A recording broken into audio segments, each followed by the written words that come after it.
Bonjour et bienvenue dans cette vidéo où nous allons faire un récapitulatif des news qu'il y a eu en février, donc nous sommes fin février, et début mars de l'année 2025. Donc la première chose que nous allons voir, ça va être un outil qui va vraiment pouvoir vous aider si vous avez des projets intelligence artificielle très compliqués, vous avez besoin de faire des RAG, de la traitement de données et de la récupération de données dans l'intelligence artificielle. Vous avez DataStax qui va avoir un outil no-code, donc qui ressemble exactement à ça. Vous allez pouvoir connecter plusieurs agents, traiter l'information, la récupérer et la stocker dans des bases de données de manière extrêmement sécurisée. Donc ça c'est fantastique pour les développeurs, comme les développeurs pour vraiment des solutions dites sérieuses. Ensuite, on va avoir DeepSeek qui a dit qu'ils avaient lancé un modèle donc qui avait réussi à couper, disons, 95% du coût d'entraînement des modèles d'intelligence artificielle, parce qu'il faut savoir que ça coûte extrêmement cher et énormément de ressources pour pouvoir entraîner aujourd'hui les intelligences artificielles.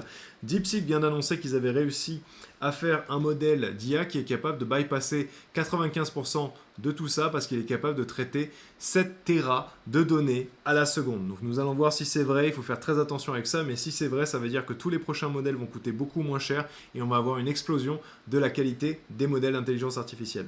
Ensuite, on va avoir Eleven Lab. Donc Eleven Lab, le leader de la production d'audio à partir de texte ou à partir de quoi que ce soit d'ailleurs, qui est capable de cloner les voix, qui est capable de vous retranscrire beaucoup de texte en audio, vient de lancer son nouveau modèle, donc encore une fois, encore plus précis, encore plus performant, extrêmement humain. On commence vraiment à avoir du mal à distinguer tout ça. Et c'est grâce à eux, donc c'est leur nouveau modèle qui s'appelle eStribe ou Eleven Stribe, qui est encore plus performant et qui est le meilleur sur le marché pour le traitement de texte audio. Donc vous imaginez bien, si vous voulez faire du voice-over, c'est vraiment la solution pour vous, en sachant qu'aussi, ils ont une API qui s'intègre pour nous, les développeurs.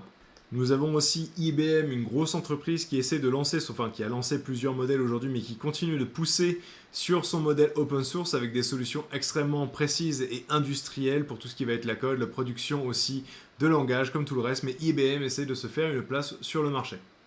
Ensuite, nous avons Yume. Donc Yume, pas comme Eleven Lab, qui lui par contre est une IA qui est capable d'échanger avec la personne qui est en train de communiquer. Donc ça, c'est une API par exemple, si je veux faire une IA qui est capable de parler avec mon utilisateur, de le comprendre, d'analyser l'émotion de la personne. Je l'ai essayé, cette IA, elle est vraiment fantastique. Cette IA est capable de le faire. Elle comprend en fait l'humain derrière et ses émotions et communique encore une fois avec beaucoup de paramètres. Vous auriez dû voir. C'est vraiment tout ce qui va être l'intention, l'émotion, la compréhension, la volonté. Il y a absolument tout ça qui est compris dedans. Et donc Yume vient encore une fois de dépasser et de pousser un nouveau modèle qui s'appelle Octave, qui est encore plus performant, qui est tellement plus proche du réel. On a vraiment l'impression en fait de parler à une vraie personne. Et dès qu'on parle un petit peu et qu'on est agressif ou pas heureux, elle va le sentir, elle va être capable de pouvoir s'adapter au vu de ça. Nous avons aussi Perplexity, qui est l'un de mes outils préférés, qui vient de livrer quelque part son mode voix sur l'application, qui vous permet d'échanger et d'avoir les réponses les plus pertinentes directement, un peu comme ce que ChatGPT fait, mais de bien plus efficace et bien plus rapide aussi. Donc pour ceux qui ont besoin, c'est comme ça qu'on écrit Perplexity, mode voix sur le téléphone, ça va être vraiment très intéressant. Je vais la télécharger d'ailleurs juste après et la tester pour vous dire ce que j'en pense. Et ça va être aussi une bonne nouvelle pour moi, donc Gemini, qui va être le ChatGPT équivalent de Google, qui vient de lancer vraiment, qui vient d'ouvrir et qui vient de donner accès à Gemini 2 Flash, extrêmement rapide, extrêmement pertinent, capable de résoudre des problèmes très compliqués, parce que ça c'est un problème qu'on rencontre souvent. Moi j'ai utilisé par exemple le plus petit modèle de Mistral, très peu cher, fantastique pour le prix, mais incapable de résoudre des problèmes compliqués. Et ça fait sens, c'est parce qu'il est pas cher et il est très petit. Là, vraiment, on essaie d'avoir un rapport, si j'ose dire, taille-qualité qui est fantastique. Donc, grâce à Google qui vient d'ouvrir ce modèle, je vais pouvoir l'essayer moi dans mes applications. Efficace, rapide, extrêmement pertinent pour tout ce qui va être les problématiques compliquées en termes de performance.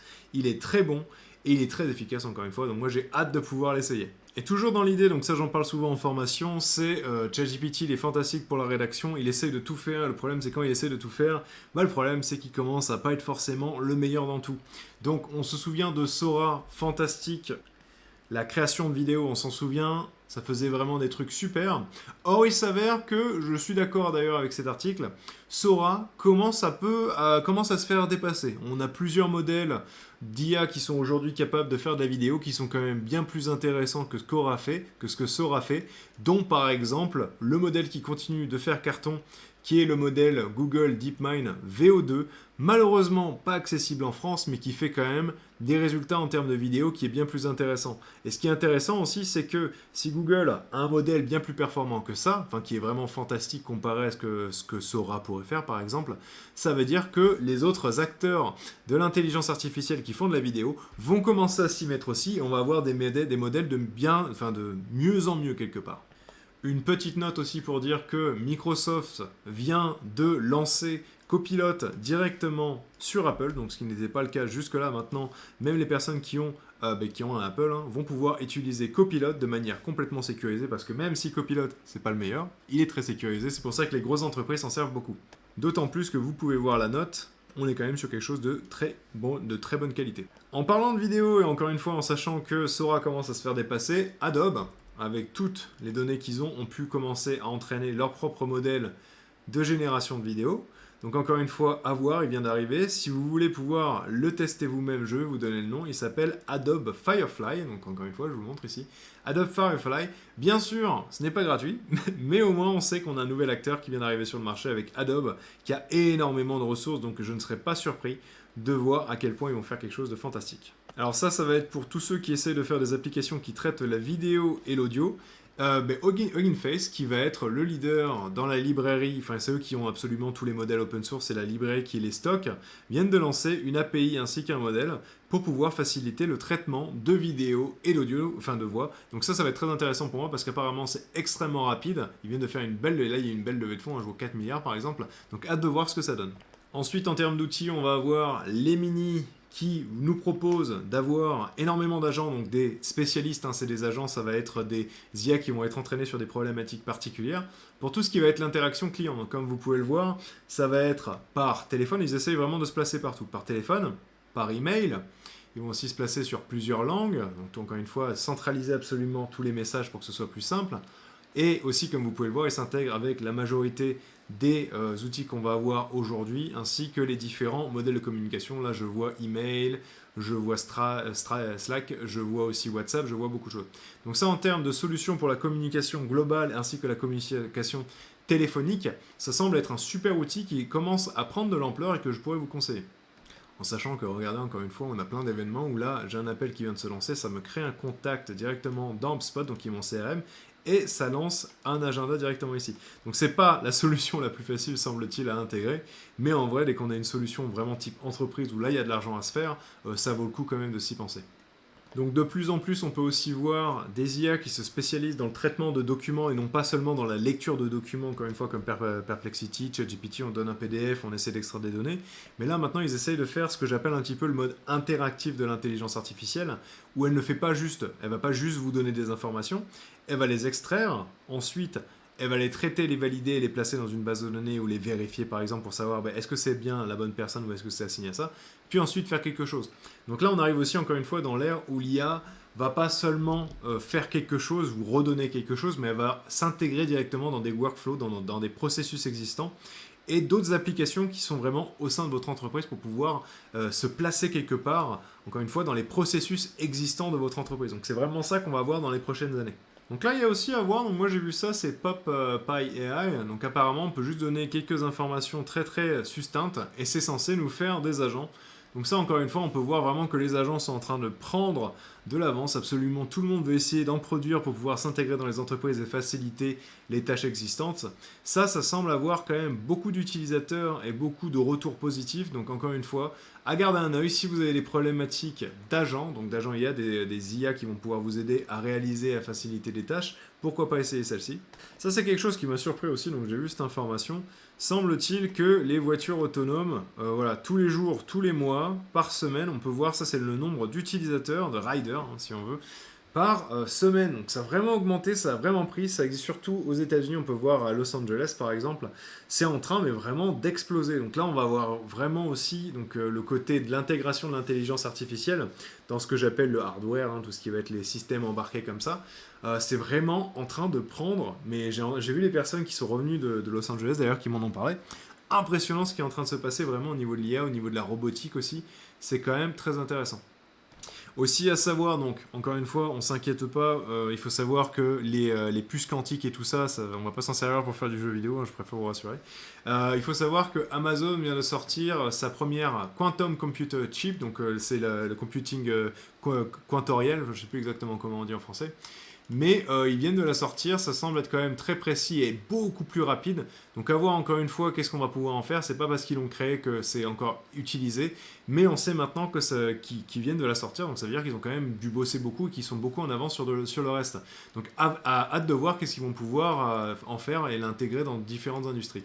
Bon, tout le monde le sait aussi, on va avoir ChatGPT qui vient d'introduire et de lancer GPT 4.5, donc le taux de like est quand même correct, c'est pas mal. Je voulais vous montrer, vous expliquer un peu toute la vidéo, mais à la place de faire ça, j'ai juste demandé à l'intelligence artificielle, à partir du transcript, de vous faire un petit résumé pour qu'on puisse le voir ensemble. Donc ce qui va être intéressant à souligner, c'est qu'il a plus de connaissances, il fait moins d'erreurs, donc moins d'hallucinations, il comprend bien plus le contexte ainsi que les émotions de l'utilisateur, il est bien plus fluide et naturel et nuancé aussi, parce qu'on peut savoir que l'IA, en général surtout ChatGPT, dès qu'il parle, parfois ça fait très robot, donc là on va avoir quelque chose d'un peu plus différent. Il est plus précis et plus efficace dans les sciences, les maths et le codage, donc ça c'est pas mal aussi, semble-t-il que c'est vraiment quelque chose que beaucoup de personnes poursuivent. C'est un peu la benchmark, hein, c'est un peu la chose sur quoi tout le monde se mesure, à quel point en fait mon IA est capable de faire du code, des maths, de la science par exemple. Ça c'est vraiment quelque chose qui est important pour eux. Aussi, c'est accessible complètement aujourd'hui. Et même pour moi, en tant que développeur, je vais y avoir accès directement à travers l'API. Donc, on va pouvoir voir ce que ça vaut. J'ai pas vu grand monde me dire que c'était fantastique pour le moment. Donc, on va rester un petit peu là-dessus. Je vais le tester. Donc, ça fait un petit moment quand même qu'ils nous teasent avec. Donc, on va voir si ça vaut vraiment le coup. Est-ce qu'il y a vraiment une grosse différence et à quel point on y a accès. Parce que des fois, ils nous disent oui, vous avez accès, mais en fait, c'est 5 messages toutes les 20 minutes. Donc, on va voir ce que ça donne. Pour revenir toujours et encore sur le fait qu'en fait, l'IA, on essaye de s'en servir pour pouvoir faire quelque chose et après interagir avec l'existant, on a aussi des solutions qui sont en train d'arriver pour pouvoir intégrer l'IA dans le traitement des documents, dans l'extraction des documents, comme vous pouvez le voir ici. On est en train d'absolument extraire tout ce qu'il y a dans ce document, qui est une image à la base ou un PDF. Et ensuite, on va pouvoir en faire quelque chose. Donc là, ça c'est le invoice, ça c'est ci, ça c'est ça. Il arrive à séparer les choses et à comprendre les informations. Et si vous lui demandez, j'ai besoin de telle information, fais-moi une analyse particulière, il va pouvoir séparer les éléments et vous les donner de manière complètement pertinente. Donc encore une fois, les gens travaillent beaucoup sur comment je peux intégrer l'IA dans l'existant, rajouter beaucoup plus de insight, de compréhension et de connaissances à travers l'IA pour pouvoir en tirer quelque chose d'utilisable. On va aussi avoir Claude, donc Claude qui est encore une fois une sorte de ChatGPT, beaucoup plus créatif, beaucoup plus humain, beaucoup plus sensible si j'ose dire, c'est un petit peu la réputation qu'il a en termes d'IA pour pouvoir le créer, produire du texte, arrive ou essaie encore une fois de développer son mode de raisonnement, donc il avait déjà, mais là maintenant il va pouvoir l'étendre. Donc ça c'est fantastique dans le sens où une bonne partie des IA vont essayer de s'arrêter par exemple à 10, 20, 7 secondes même parfois. Ils vont réfléchir pendant un petit moment et essayer de vous donner une réponse pertinente après avoir réfléchi. Là Claude il va passer quand même beaucoup de temps, il va y réfléchir énormément. Donc là ils se sont dit on va nous se baser sur à quel point on peut pousser cette réflexion pour avoir une réponse optimale. Et au final, c'est l'une des solutions qu'ils ont cherchées. C'est vraiment comment on fait, mais pour se différencier, ça va être de pousser cette réflexion pour vraiment être sûr que l'IA puisse se tester, se comprendre, se tester, réfléchir.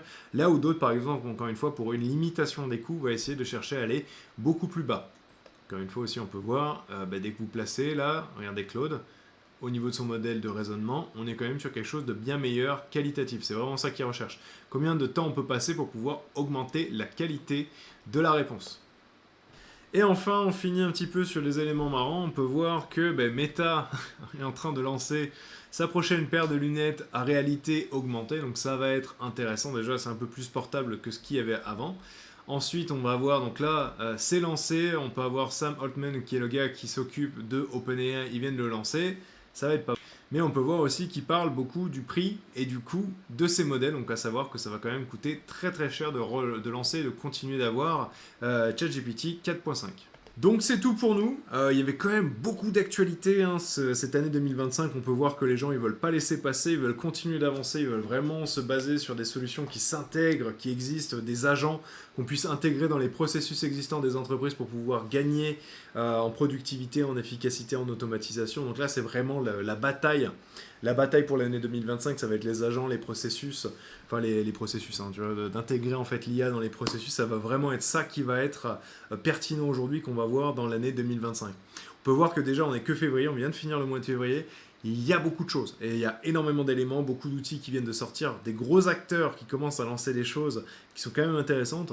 Donc je vous laisse avec cette news, j'espère que ça vous a plu, j'espère que vous avez appris quelque chose. N'hésitez pas si vous avez besoin de formation à me contacter sur LinkedIn, nous pourrions organiser ça. En tout cas, je vous souhaite bon courage avec votre auto-formation ou vos besoins avec l'IA. On reste en contact et je vous dis à très bientôt.